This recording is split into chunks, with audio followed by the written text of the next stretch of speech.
What a new day it is in Colts Nation, everybody. Welcome to the Blue Stable podcast live from YouTube that we will be doing these post-game from now on for the rest of the season. And the Colts beat the Las Vegas Raiders 25-20 in the head coaching debut for Jeff Saturday. 25-20. We'll get in a minute what it means and what it's possibly like to be Josh McDaniels right now, how embarrassed you have to be. But we'll get to that in a minute. Landon, talk to me, man. What are you feeling right now? One, I'm just happy. Like I'm never gonna be unhappy about the Colts winning a football game. I'll tell you that right now. I know we can get into the draft implications and all that stuff, but man, I'm just excited we got a W. I'm always gonna be excited when we get wins. Happy for those guys in the locker room. Happy for Jeff. More than anybody, I'm happy for Parks Frazier. I really am stoked for that guy. And you know, he had the toughest job out of all of this. All this mess, and for him to come out and call the game he called, like it's awesome. So yeah, man, I'm happy. How you feeling? I'm feeling. I don't know what to feel. Honestly, I really don't know what to feel.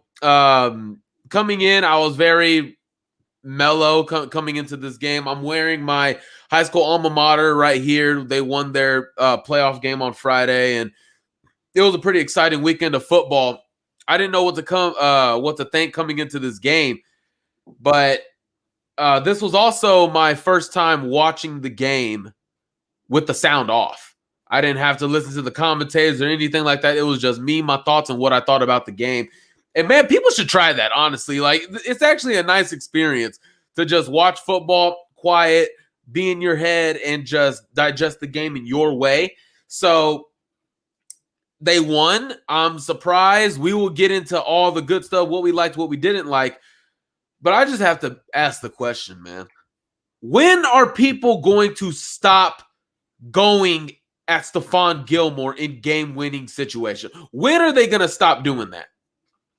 I don't know. I mean, you think, they would learn to not test that guy? I mean, I know obviously it didn't work out in Washington, but this is 4 times now that guys have went at Stephon Gilmore with the game on the line, and 3 of those 4, he sent them home with a loss.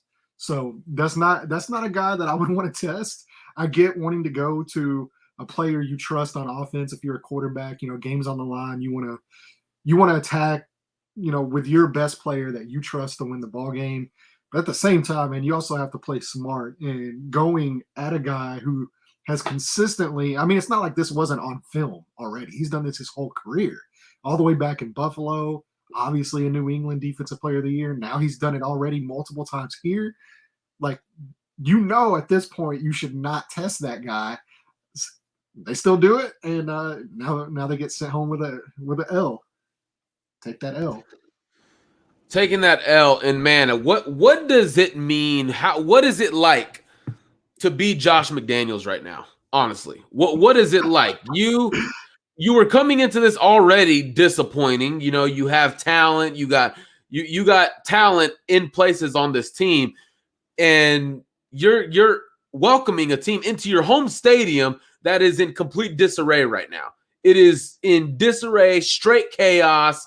Their head coach was just employed by ESPN 6 days ago. Now he's the head coach, and you're in the catbird seat, right? You're in a spot where you should win this game, and you lose. We know what the vibe has been around the league and what it's been like around this hire. This show isn't going to be about that. We've discussed that already. But how embarrassing does it have to be Josh McDaniels and lose this game? Well, I'll just say this. If anything that I've heard about Josh McDaniels from multiple people is true, then he's probably feeling okay about himself, and he's going to blame this on somebody else. That just seems to be he's one of those guys that, for lack of better words, and to, I guess, not really mince words or anything, he thinks his shit doesn't stink. When things go wrong, it's somebody else's fault. So I imagine if you're if you're Josh McDaniels, you're probably, you're fine. Like you think that you did your part and everybody else failed you. So yeah, that's how I feel about Josh McDaniels. What a turn of events though, if he does end up being fired after this game, that he finally waited to get a head coaching opportunity while spurning and backing out against Chris Ballard and the Colts, and it would be Chris Ballard and the Colts who send him packing from the opportunity he handpicked. How kind of hilarious and full circle would that be? And well, I shouldn't say hilarious because I never root for anybody to lose their job. I really don't like people getting fired and losing their job. But like, I guess from a, I don't even really know the correct word to use, but it would be interesting. I'll say that. I fully expect the tweet tomorrow. Josh McDaniels has been fired as the head coach of the Las Vegas Raiders. I'm expecting that tweet to be sent out by Adam Schefter tomorrow. And you're right. He's probably going to try and blame it on defensive coordinator, offensive coordinator. Oh, they had no offensive identity and we still lost. This is not something you can put on an offensive coordinator, on a defensive coordinator. You just can't. This is straight up, you lost to, I guess you could say, a mediocre squad that had no identity or no leadership on the sidelines. And that's what it feels like to be the Las Vegas Raiders right now. And there were definitely moments where they could have taken this game. But then again, they are a 2-7 football team for a reason. They're not good. They're going for a top 5, top 6 pick in the draft. That much is clear. But we are going to talk about the Colts winning today. And it's almost, I was on my couch watching this game before we get into what we liked, what we didn't like, guys. I was sitting on my couch thinking to myself, man, when we want this team to win, they can't do it. And when we want them to lose, they can't do it. So it's almost like, well, damn, can they do anything consistently or do anything right at the best possible time? So I'm already well on record. I want the tank. I want the draft pick. But I can't argue, hey, man, you got to win. And technically, by math says you still have a shot at the playoffs. So, Landon, isn't that crazy? When you want them to win, they can't. But when you want them to lose, they can't. Yeah. Well, look, man, I never want the Colts to lose. But it is kind of funny. And look, at the end of the day, like, this is the Oakland Raiders. This is something that we, especially me, like I touched on in this last episode with where their defense ranks and how this should be one of the 2 games that I have circled that you absolutely should come out and have a chance to show what you can do. Luckily they did. I mean, I'm excited they did for sure. But, I'll say this as far as the draft positioning goes. If they like a guy enough, the opportunity will more than likely present itself for them to move up into the draft. Now, it might cost another first-round pick, or I mean, not might. I mean, it will cost another first-round pick. You'll be giving up multiple picks to go up, to move up to get a guy, because you're likely to have teams like, the Eagles with a top 5 pick, or not top 5, but they'll be up there. Who's the other? Miami will be up there. They already have their quarterback. There's other teams like Green Bay. I know they just won this game, but like they could fall out and drop out there as well. They're only a 4-win team now. The opportunity will present itself. Yeah, Bears, the Bears could possibly be up there in the top 5 as well. So the opportunity will present itself if they like a guy enough that they can move up and pay the price to go get their guy. So just because they win ball games and they might end up, picking 12th or 11th or anything, let's not forget Justin Fields was the 11th overall pick in that draft as well. And we see how he's playing. So you don't, or like even Josh Allen, 7th overall pick. Patrick Mahomes, like 10th, 11th round or overall selection there. Just because you're not picking in the top 3 or top 5 doesn't mean you can't always have a chance to either move up and get your guy or have your guy fall down to you. You don't have to pick in the top 3 to get your guy. So I'm never going to be sad about a Colts loss or a Colts win. I personally root for them to win all the time, but I do think it is funny how every time we're just like, everybody finally embraces the tank, or what you want to say. You're just like, oh, like, here we go. Like, they're hiring a dude that doesn't know what he's doing. Jim Irsay's meddling. Like, they benched Matt Ryan. Who knows what the hell's going on? And then they come out and all of that. Matt Ryan's now the starter. Turns out Jeff Saturday does know something about football. Who would have thought? And they come out and get a W. And so, it's interesting stuff for sure, bro. All right, guys. Well, we want to welcome everybody that's watching from wherever, if it's on Twitter, YouTube, Facebook, whatever the case may be. Before we get into the segment, what we liked, what we didn't like, we're going to go ahead and get into some comments here real quick. First one right here is going to be from Jeremiah Perry. We got Let's Go Colts. Absolutely. We got Stats Matt.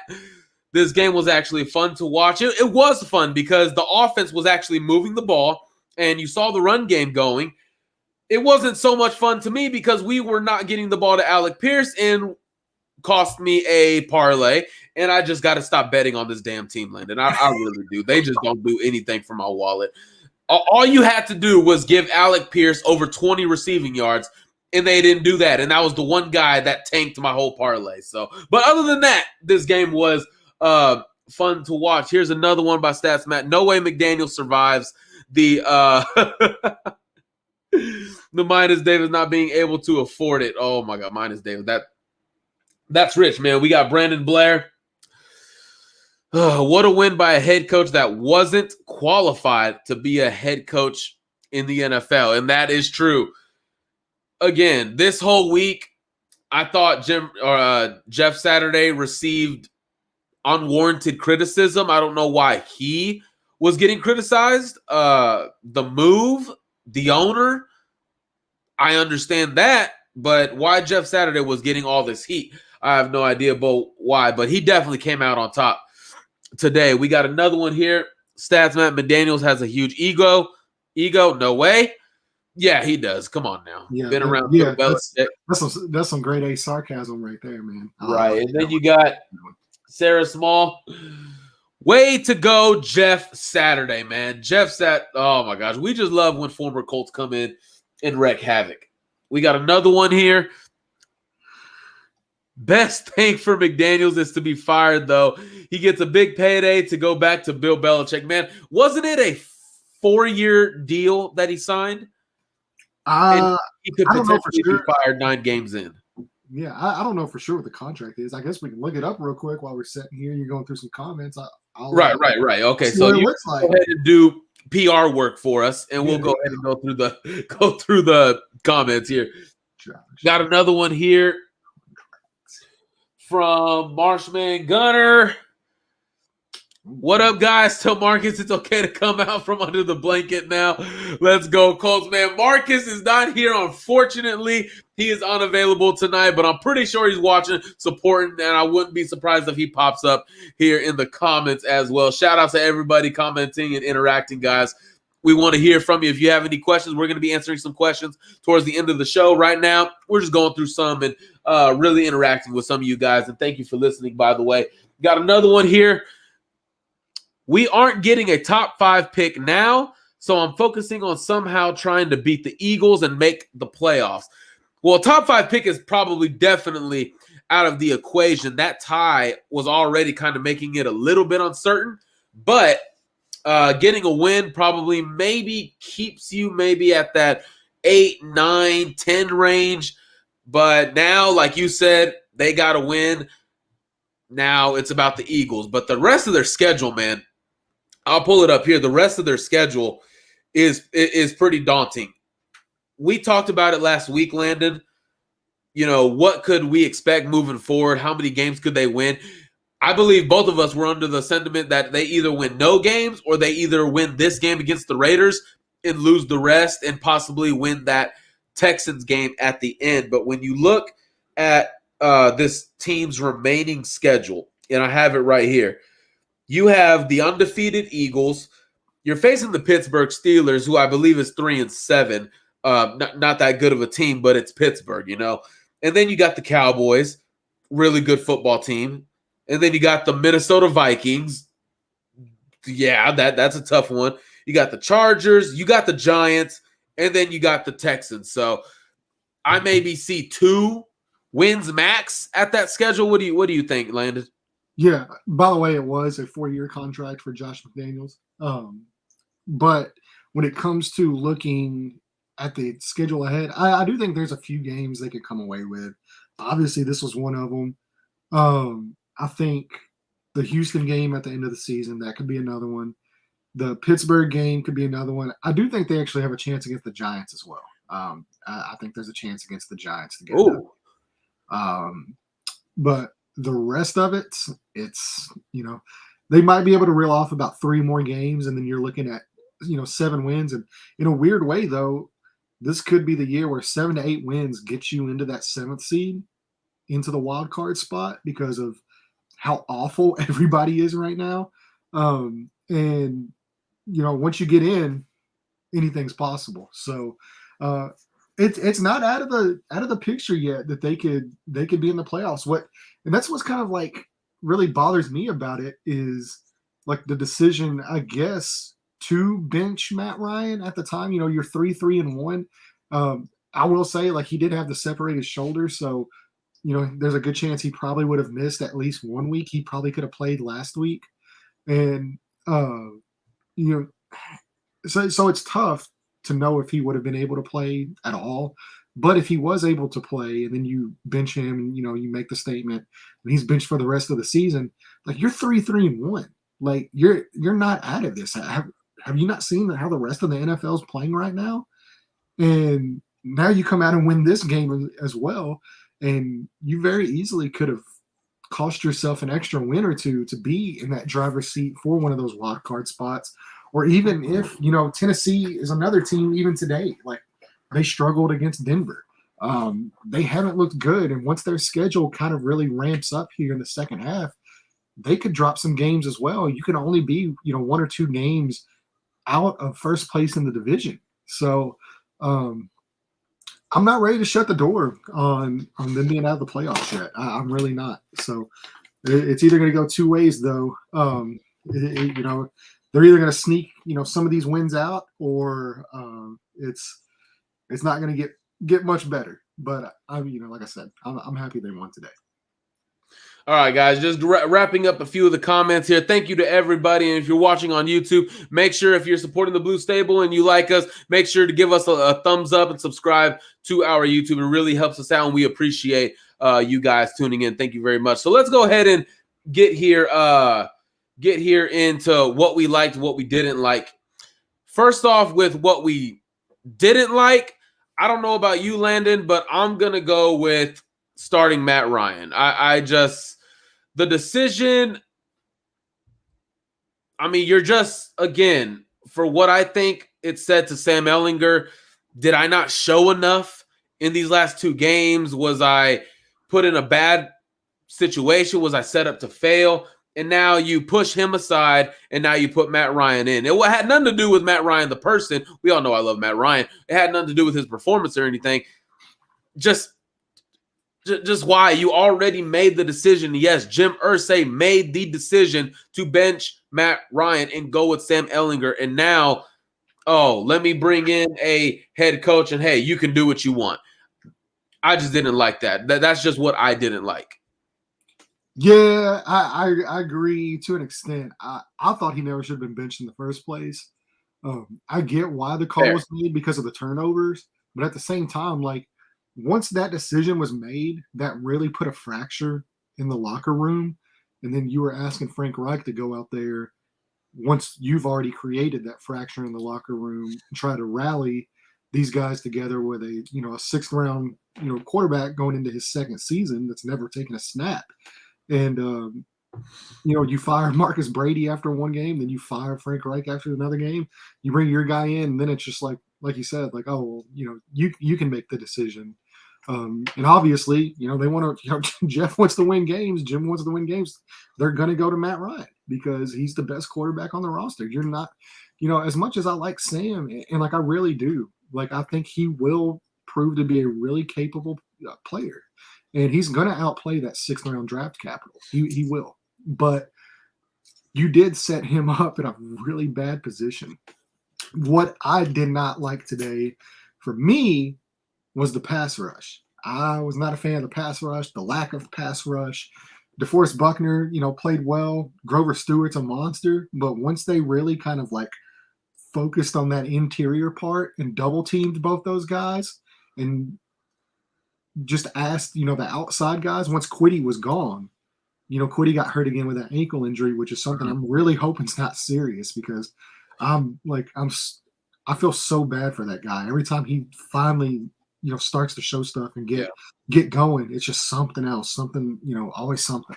So, but this was a perfect game for, I know your boy Yannick Ngakoue to come out and My show boy. why the Raiders made Very a loose term there. yeah. Well, no, he's one of your favorites, but this was a perfect game for him to come out and show why, why the Raiders shouldn't have traded him. And he kind of no-showed all day. I thought Dio had some decent plays in this one, but overall he wasn't out there. You could really tell they missed Tyquan Lewis.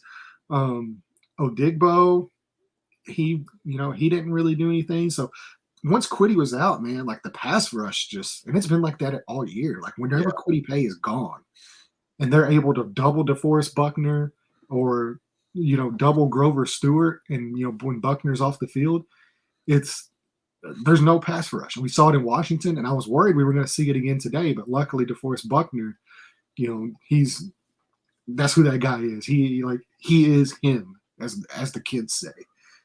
He is him. So, yeah, man, like I didn't like the pass rush for sure. And also, too, can I get into one more thing that I hated? Like, I hated. Go ahead. Hated it. Why is Bobby Okereke covering Davante Adams one-on-one in the slot multiple times in this game? I was sitting there watching it, and it would happen once, and I'm just like, oh, well, yeah, like that's a mismatch. That's going to happen. It's the NFL. And then it happened again, and I'm like, what are they doing? And then it happened again, and I'm like, okay, like that's enough of this shit. Like, why do you have a linebacker on Davante Adams? So yeah, hated that. That was awful. And yeah, I'll pass the buck to you after I said that. What in the world is going on? Davante Adams was definitely playing like a man that was pissed off. We obviously know he had some kind choice of words to say about, indirectly about Josh McDaniels earlier in the week. But with that, man, I don't know, man. I love Bobby. Think he should be brought back. Obviously, I think it's well documented how I feel about him, Zaire, and EJ, and what the Colts should do with Shaquille Leonard. But I never want to see him against star receivers. Like against tight ends and running backs and in zone coverage and all that stuff. I like it. But against a guy like Davante Adams, man, who is wide receiver 1 in this league, or even if you want to put Justin Jefferson up there after today, I just don't. I didn't like it. You didn't like it. I didn't understand why, but you saw that Las Vegas kept trying to exploit that matchup. They kept trying to find that matchup and get Davante Adams paired with him. So that was one thing that I agree with you on. There wasn't really a lot that I didn't like. I mean, if it came to, like, if you wanted to talk about coaching decisions, which has been a very big topic this season, I thought the first 2-point conversion, I didn't think you really necessarily had to go for it there. You could have kicked the field goal. It was still in the third quarter. You still had a full quarter to work with. Your defense was playing solid. Your offense looked like it was moving the ball. Me personally, I didn't see the need to go for it for 2. And when you do that and you miss the way the Colts missed, it puts even more stress on when the next time you score, you have to get that 2-point conversion to make up for the points you left on the field, on the scoreboard. And they still didn't do it. And that decision. It didn't cost them in this game, Landon, but it could cost them later on against the Eagles or against the Cowboys, the Vikings. It's going to cost them. You played a 2-7 football team. It didn't cost you. They're not a good football team, so you got away with one. Well, I wouldn't necessarily say you got away with one. I think the Colts were the better team in this game, but that's just, if I just had one gripe, that was really it. Now, into what we did like, I think we're going to have some really good, a lot of good things to say. First off, I got to say, Gilly Lock. Hashtag Gilly Lock. Why do we keep going to this man? Why do we keep targeting him? Why? And it's from quarterbacks, smart quarterbacks that are respected throughout this league, that you don't expect that to happen. You don't. Guys like Russell Wilson, Thursday Night Football, had the game in their hands, and he throws it in coverage. Stephon Gilmore picks it off. Colts go down and win the game. And then you have today, Derek Carr. Yes, it's one-on-one, Devontae Adams, but are you really going there? Is that coming out of a timeout? Because they called a timeout. That's the play you drew up? Yeah, let's go one-on-one with Stephon Gilmore, and let's take that matchup. I loved it. What did you think of Stephon Gilmore? Well, I mean, he's a heck of a player. We said it at the beginning, man. Like, he's here for a reason. He is known as a lockdown corner for a reason. I mean, this guy's former defensive player of the year. So, yeah, I mean, he's an awesome player for sure. I don't understand why. Like I said, I don't understand why people keep going at this guy. This is now 4 times he's been tested to win a ball game. He has 3 W's. So, maybe next week they'll learn. Maybe Jalen Hurts will go after, Stephon Gilmore. I'm all for people targeting Stephon Gilmore as much as they want to. Right. If I could have unless you're like the Redskins, or not the Redskins, the Commanders, then you have Scary Terry. Well, I mean, yeah, but I mean, like, Devontae Adams ain't no joke either, which I don't know if it was Adams that was on him or if it was Mac Hollins. I can't remember who the wide receiver was. I'd have to go back and watch it. But, yeah, just keep going after that guy. If you want to throw at nobody else on our D, like, if you don't want to attack Kenny Moore, who I think had a really good game, or if you don't want to attack Faison or Isaiah Rodgers, and you just want to throw at Gilmore, be my guest. That's fine. Regarding Stephon Gilmore, here's a comment that we just got, and I think it's pretty interesting here.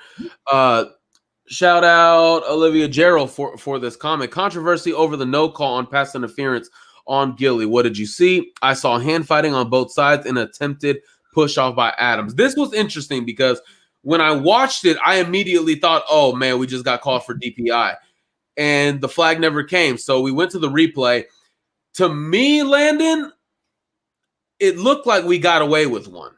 I thought initially Stephon Gilmore was holding his jersey a little bit with that left hand, while the right hand of Adams was kind of like pushing off. So you kind of saw a little bit of hand fighting. But I thought Stephon Gilmore initiated the contact. I thought he was the first one there. He was grabbing a little bit of the inside of the jersey, or it was just making contact before the ball arrived. That was my takeaway from it. Of course, I haven't seen it. I just saw it in real time, and then the replay right after. What did you see on that? Did you think it was a good no call?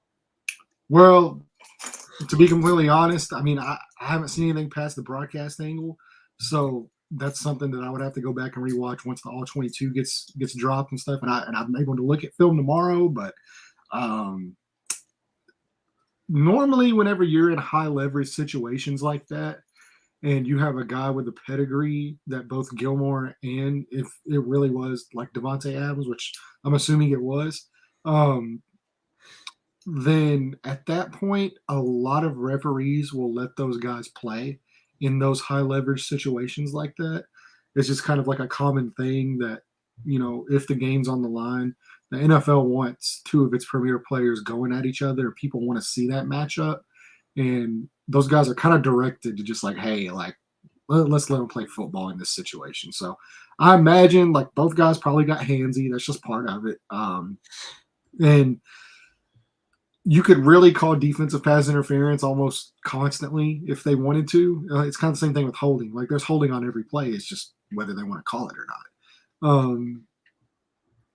I personally, from just watching it live, I didn't think it was DPI. But then again, like I said, I'm old school, man. I've been watching football for like 25 years, so I remember back whenever the Patriots, used to get really grabby with like Harrison and Reggie Wayne, and that's why that rule got instituted. So I mean, like what people think of now as defensive pass interference, that's not defensive pass interference to me.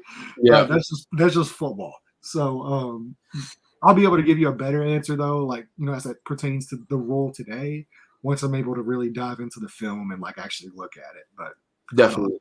I don't think it is, honestly.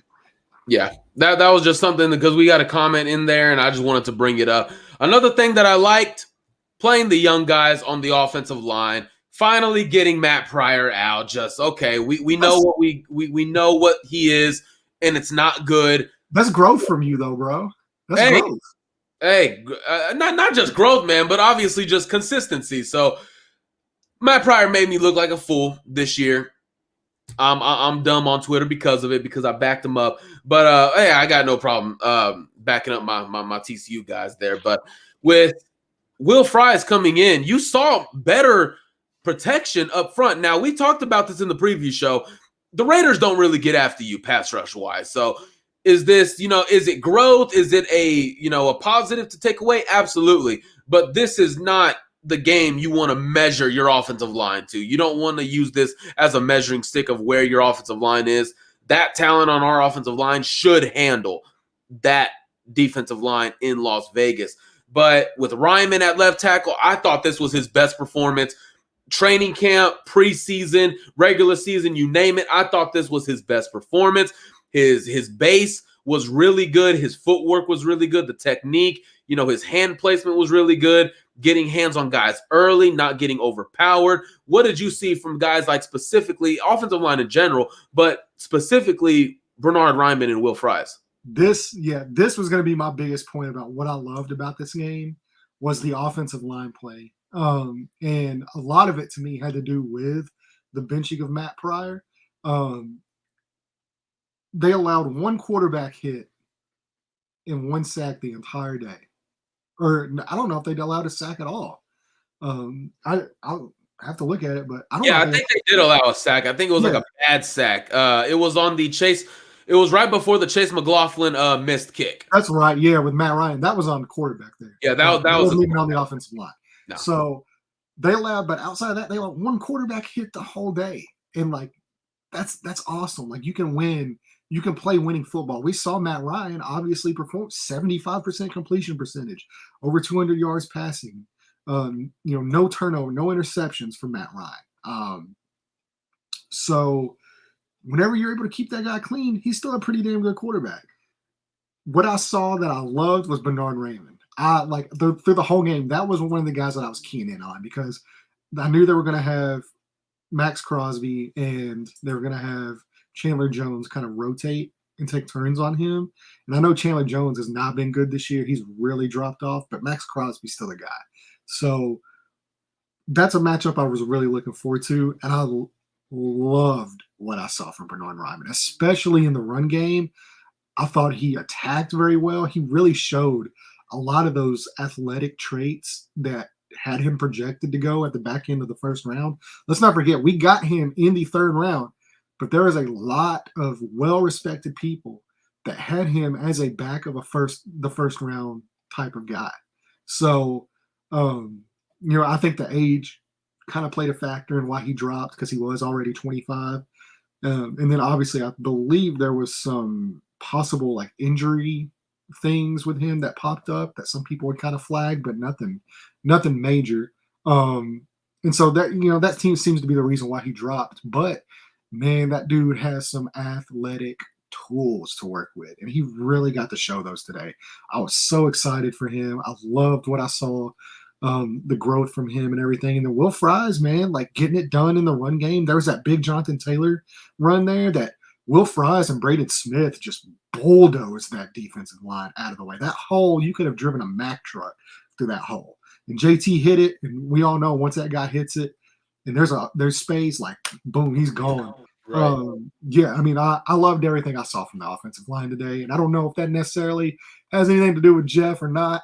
I think the game plan was a big part of that. I think they simplified a lot of, you know, the playbook, and they really made things simple for these guys. And I've been calling for that now for weeks. Is look, whenever something with when coaching, when things are going bad, what's the easiest thing you can do to get guys back on track? And that's go back to the basics. That you know, everything outside of the basics, it'll take care of itself. But if you are good, play good fundamental football with your basic techniques, your basic play, all that stuff that has to do with the basics, generally you're gonna play good football.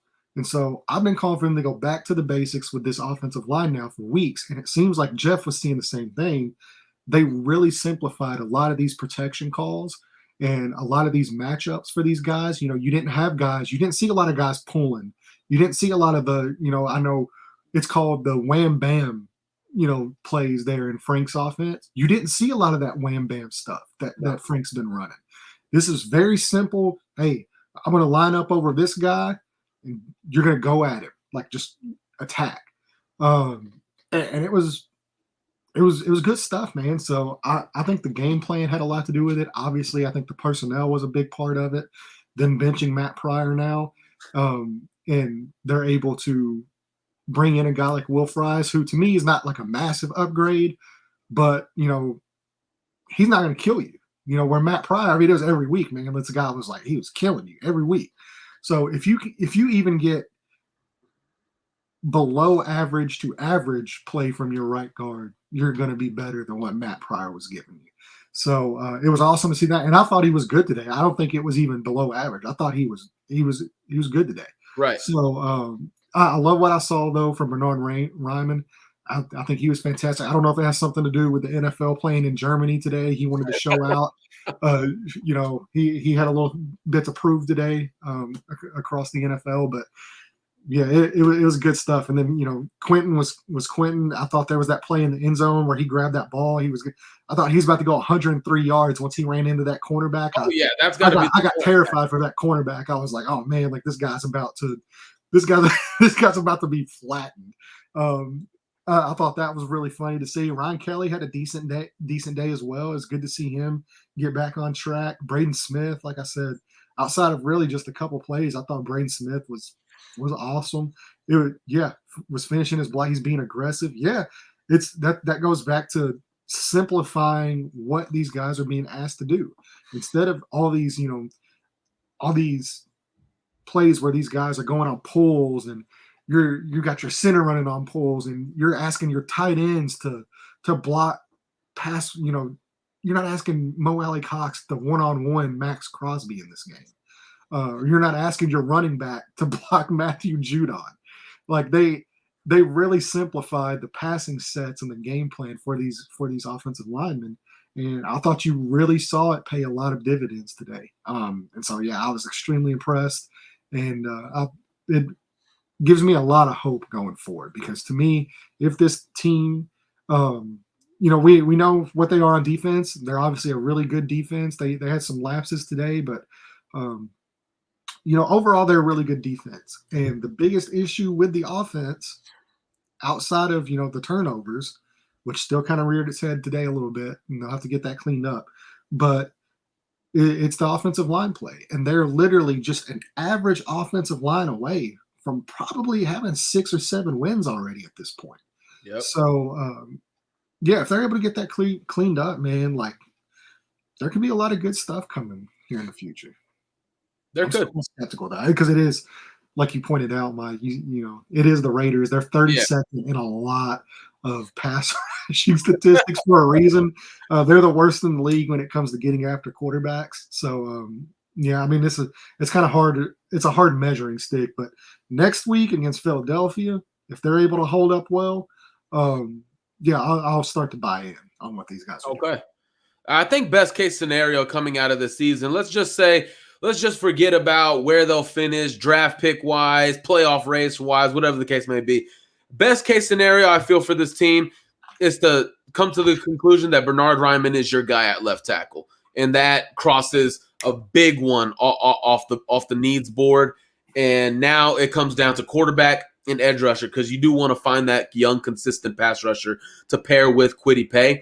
And then you have possibly a dominant defensive line that can make big changes, especially if you needed one in this game. Another thing that I like, the return of Jonathan Taylor and Paris Campbell's big game. Landon, I'll tell you this. A lot of people are starting to go to their fantasy rosters and start adding Paris Campbell. They're starting to buy in a little bit. Now, again, with Jonathan Taylor, well, for Paris Campbell, I know his stat line was 7 catches, 76 yards, and a touchdown, obviously, that game-winning touchdown. And then Jonathan Taylor, 22 rushing attempts, 147 yards, 6.7 yards averaging per carry, and a touchdown. It's good to see people not named Michael Pittman or having to go to a rookie like Alec Pierce step up and get involved and win ways that you really haven't won at all this season. Their wins, they've had to go on the road and, punching each other in the mouth against Denver, and then you were passing the ball against Kansas City, and you haven't been able to really win with a dominant run game. The run game showed up today. I wouldn't necessarily say it was dominant, but they were starting to find some holes. And again, this is against the Raiders, but sometimes just getting back in the groove of things. Like you said, you got down to the basics, all these complicated things that make your head work and work a little bit more. Sometimes it's good to take a step back, like a shooter in the NBA. When you're off, go to get to the free throw line. Maybe get that confidence up, sink a few. Seen that ball go in. Yeah, see that ball go in, and now you got a whole new confidence. Like a quarterback, overthrowing everything. Well, guess what? Instead of throwing deep past 15 yards, let's get a 5-yard hitch. Let's get a rhythm. Get some easy completions. Easy completions, okay? Not like Quinn Ewers overthrowing and underthrowing everybody and their mama. But for Matt Ryan in this game, you thought, he's a freshman. What? I said he's a freshman, man. How long are we going to use that excuse? Come on now. Yeah, until he's not a freshman. That's until he's not a freshman. Come on now. He's got a Hellcat. He need to own up to that. But Matt Ryan in this game got Paris Campbell involved. Shout out Kylan Granson, by the way, over there in that one drive. Even though he had 4 catches, those catches drove that drive down the field to get points. But Paris Campbell, 7 catches, 76 yards, a touchdown.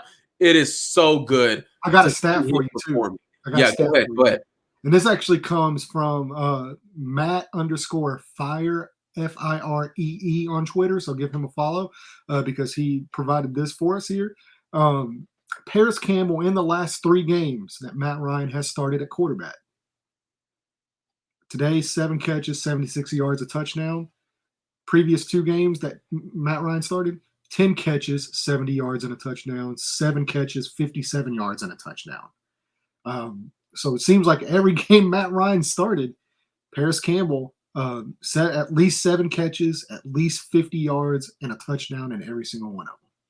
Ooh, I think it's I tweeted it during the game. I'm starting to get into that camp of, okay, maybe Paris Campbell just earned himself maybe not a 1-year deal. I think he's earning himself maybe a 2-year deal. Maybe load the contract a little bit, and if things go awry, you just the second season, maybe cut that off. But definitely, I think re-signing Paris Campbell has to be on the list of needs in the offseason now that whether if it's Jeff Saturday or Chris Ballard or another GM coming in, that needs to be on the list. But that is a really good stat. And then Jonathan Taylor, man, just seeing him get back to being Jonathan Taylor was definitely a welcome sight today for Colts fans. Yeah, I know he felt good too. I know he was excited, and that ankle injury has really kind of held back, that explosiveness that you're used to seeing, and then obviously the offensive line play has been the biggest issue when it comes to that. But now, we see like when your offensive line can even just play average football, much less good football, when that guy has a crease to run through, and he has that athleticism, and that ankle injury seems to kind of. He still isn't as fast as I normally see it, even on that run.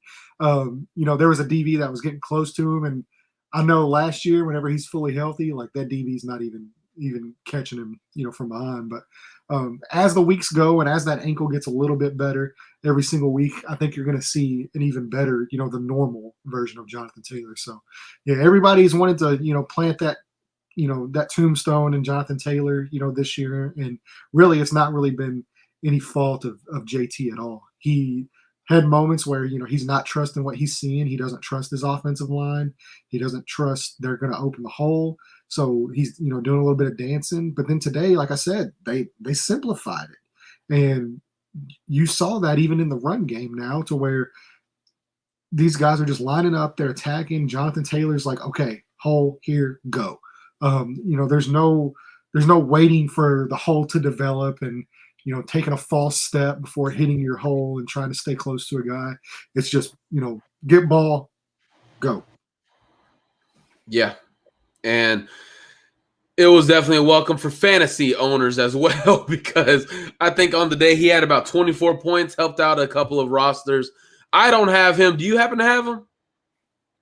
I do not have Jonathan Taylor, but I will say this. I do actually have Paris Campbell in almost every league I play in. Really? Yeah. Drafted him too. Not like a free agent pickup. Oh! He was a late round pick for me. Okay, late round. I was about to say, where did you draft him? He was like the back, like, the last 2-3 rounds of the draft. I took a shot on him. Oh yeah, just because the issues with Paris have never been about talent, and it's never been about whether he's productive when he's out on the field. Every time he's out on the field, he's productive. Yep. The big issue has always been injuries, and it's always like, hey, if he could just stay healthy, this guy can show everybody what he's got. And it's been really unfortunate because the injuries have really, really played the biggest role in his career so far. And you've seen a lot of fans and a lot of people really attacking him personally for something that he can't control.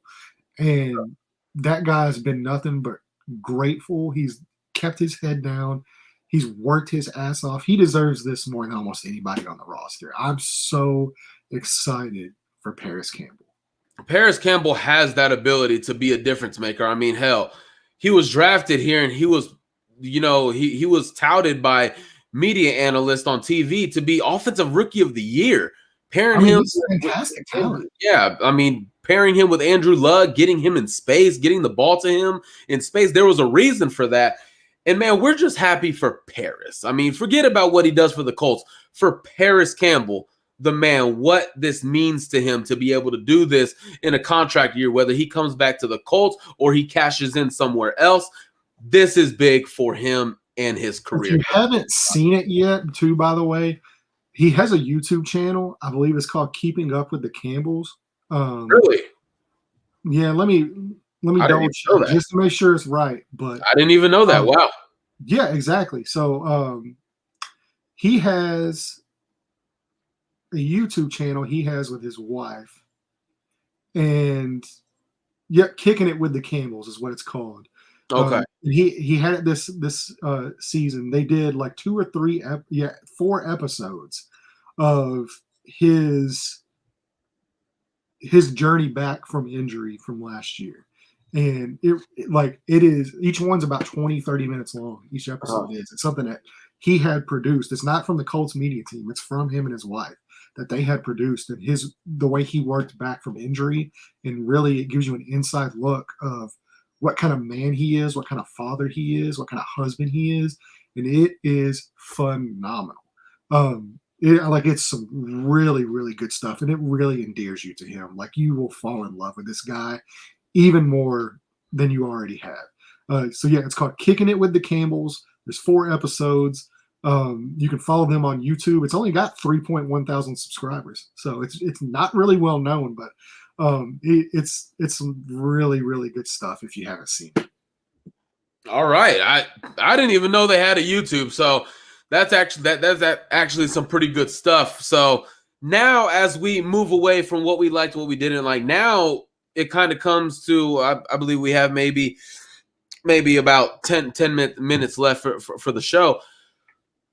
I kind of almost have to ask, now that they've gotten another win under the belt, they've started off the Jeff Saturday era with a bang, honestly. what does this mean for the Colts moving forward? Do you think this can be something? Do you think this can be the start of something special for the rest of the season? Could they go like on a 2018 type run? Or do you think this is like a good consolation prize for all the criticism they got, and then they'll continue being the Colts the rest of the year? I mean, it's tough to say because the schedule isn't easy. It isn't. But I'll say this: it's a week to week league. If you follow the NFL, if you've known somebody that plays in the NFL, if you've talked to people around the league, it's a week to week league. They're not looking ahead to what's going to happen 6-7 weeks from now. They're looking ahead to the Eagles, and that's all they're focused on right now. They don't care about what's going to happen after the season and what's going to happen, potentially here in a few weeks. Like, they're focused on now. So, and I think that's the right way to take it. Just take it week by week, and we'll see what happens. But to me, I think if you end up 500 or better, I think there's a good chance that you might have found the answer there for your coaching staff. Because I love, if you haven't watched it, I'm sure a lot of you guys have, the Colts posted that locker room speech at the end of it there. And the energy that's in that locker room right now is just contagious. Obviously, it's after a win. We'll have to see what it looks like if they even post it, if they lose or when they lose. I mean, it's going to come. They're going to lose ball games. It's the NFL. It's hard to win in that league.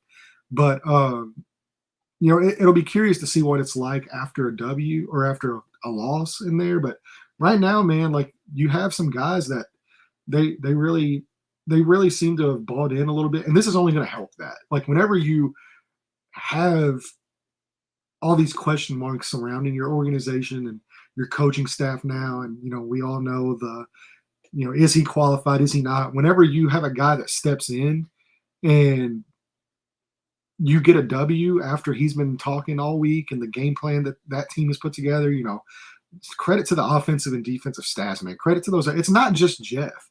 And he'll tell you that, man. Like, these guys, these other coaches in that building, we're talking about even Chris Strausser, did a fantastic job today.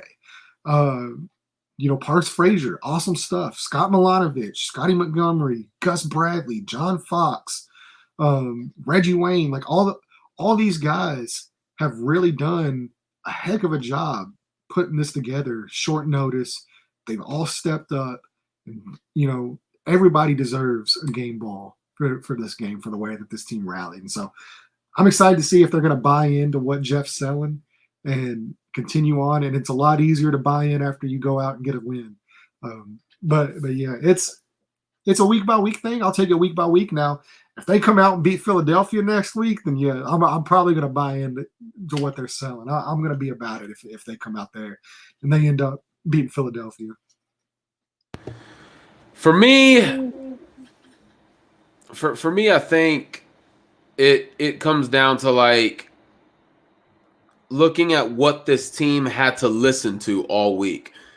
I feel like, out of respect in their love for Jeff Saturday, they came out and played for him. They came out and wanted to do right by him because they're players. They understand a little bit of what Jeff has been through as a player in the NFL.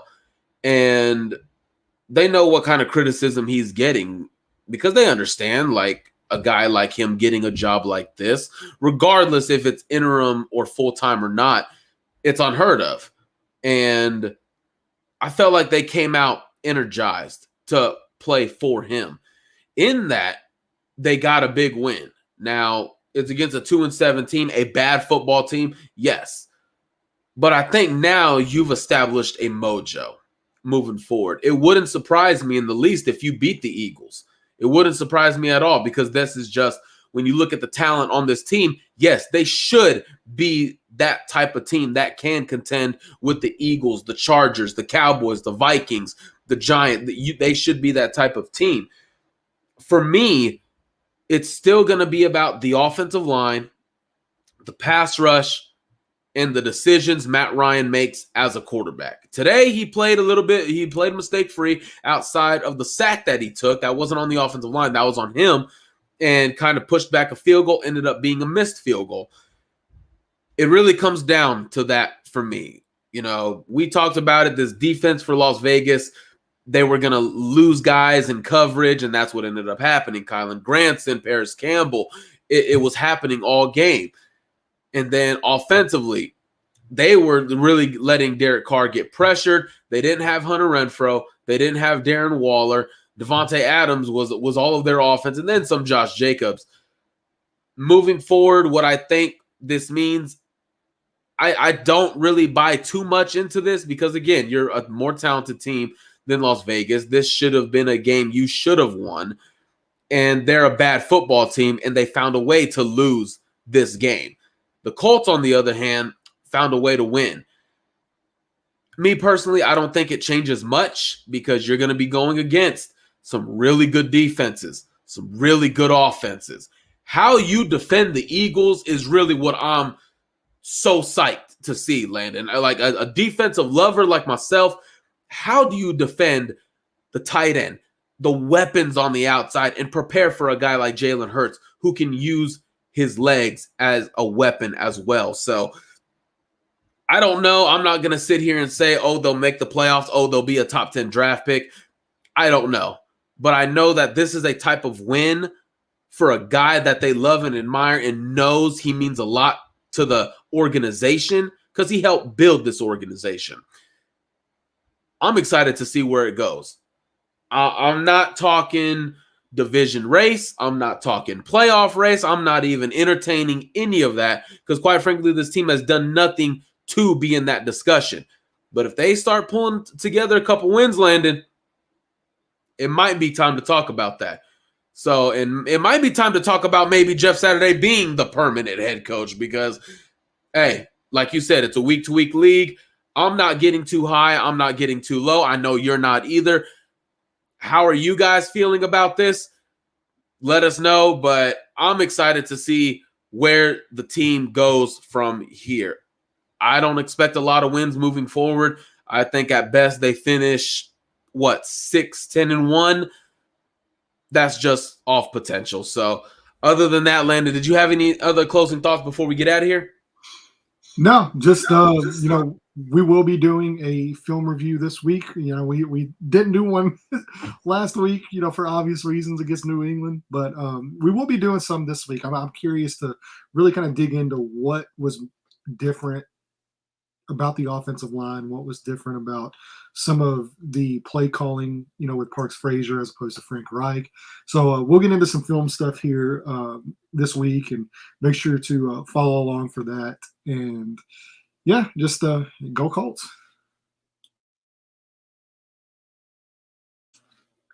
You're muted right now. Mike's muted.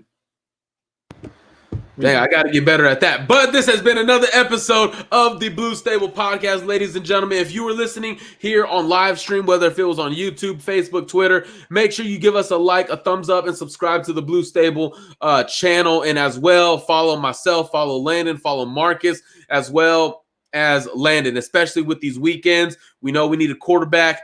He's the guy you want to follow for some draft content on that specific subject. So other than that, guys, we will catch you later. We're going to have a pretty good preview show, hopefully, about the undefeated Eagles and former Colts OC Nick Sirianni coming into town. Other than that, we'll see y'all next week. Have a good week and stay warm. See ya.